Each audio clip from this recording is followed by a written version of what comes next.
ನಮಸ್ಕಾರ, ನೀವು ನೋಡ್ತಾ ಇದ್ದೀರಿ ಫ್ರೀಡಮ್ ಟಿವಿ. ಇದು ಜನಸಾಮಾನ್ಯರ ಚಾನೆಲ್. ಸಚಿವ ಸ್ಥಾನಕ್ಕೆ ಬಿ ನಾಗೇಂದ್ರ ರಾಜೀನಾಮೆಯನ್ನ ನೀಡ್ತಾರೆ. ಮುಖ್ಯಮಂತ್ರಿ ಡಿಕೆಶಿ ಎದುರು ರಾಜೀನಾಮೆಯ ಇಂಗಿತವನ್ನ ವ್ಯಕ್ತಪಡಿಸಿದರೆ ಬಿ ನಾಗೇಂದ್ರ ಅನ್ನುವಂಥ ಒಂದು ಮಾತು ಕೇಳಿ ಬರ್ತಾ ಇದೆ.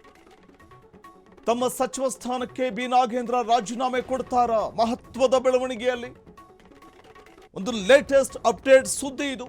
ಫ್ರೀಡಮ್ ಟಿವಿಯ ಮೂಲಕ ಸಚಿವ ಸ್ಥಾನಕ್ಕೆ ಬಿ ನಾಗೇಂದ್ರ ರಾಜೀನಾಮೆ ಕೊಡ್ತಾರೆ.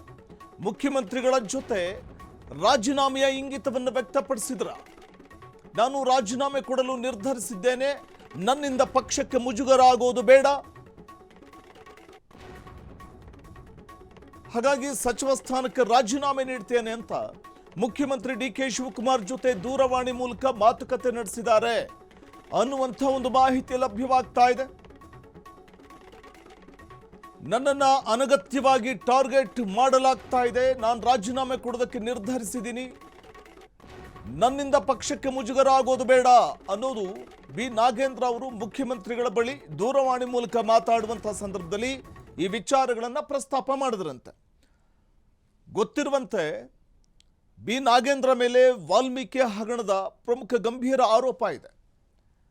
ಆ ಪ್ರಕರಣದಲ್ಲಿ ಅವರು ಖುಲಾಸೆಯಾಗಿಲ್ಲ. ಅವ್ರ ಮೇಲೆ ಇರುವಂಥದ್ದು ಆರೋಪ ಅಥವಾ ಅಪರಾಧ ಅಂತಲೂ ಕೂಡ ಪ್ರೂವ್ ಆಗಿಲ್ಲ ಇನ್ನು. ಆದರೆ ಈ ಪ್ರಕರಣದ ತನಿಖೆ ನಡೀತಾ ಇದೆ. ಆದರೆ ಸುದ್ದಿಗೋಷ್ಠಿ ನಡೆಸಿದ್ದಂಥ ಬಿ ನಾಗೇಂದ್ರ ಹೇಳಿದ್ದು, ವಿನಾಕಾರಣ ನನ್ನನ್ನು ಟಾರ್ಗೆಟ್ ಮಾಡ್ತಾ ಇದ್ದಾರೆ ಬಿಜೆಪಿಯವರು, ಮತ್ತು ಈ ವಾಲ್ಮೀಕಿ ಹಗರಣದಲ್ಲಿ ನನ್ನ ಪಾತ್ರವೇನೂ ಇಲ್ಲ, ನಾನು ನಿರ್ದೋಷಿತ ಅನ್ನುವಂಥ ಮಾತನ್ನು ಹೇಳಿದರು. ಆದರೆ ವಿಪಕ್ಷಗಳು ಮಾತ್ರ ಅಧಿವೇಶನ ಆರಂಭವಾದ ದಿನದಿಂದಲೂ ಕೂಡ ಬಿ ನಾಗೇಂದ್ರ ರಾಜೀನಾಮೆಗೆ ಒತ್ತಾಯಿಸಿ ಸದನದಲ್ಲಿ ಪ್ರತಿಭಟನೆ ನಡೆಸಿದ್ವು. ಸದನದ ಹೊರಗೆ, ಸದನದ ಒಳಗೂ ಕೂಡ ಪ್ರತಿಭಟನೆ ನಡೆಸುವ ಮೂಲಕ ಆಡಳಿತಾರೂಢ ಸರ್ಕಾರವನ್ನು ಇಕ್ಕಟ್ಟಿಗೆ ಸಿಲುಕಿಸುವಂತಹ ಒಂದು ಪ್ರಯತ್ನವನ್ನು ಮಾಡಿದ್ವು. ಅದರ ಒಂದು ಪರಿಣಾಮ ಸಚಿವ ಸ್ಥಾನಕ್ಕೆ ಬಿ ನಾಗೇಂದ್ರ ರಾಜೀನಾಮೆಯನ್ನು ನೀಡ್ತಾರಾ? ವಿಪಕ್ಷಗಳ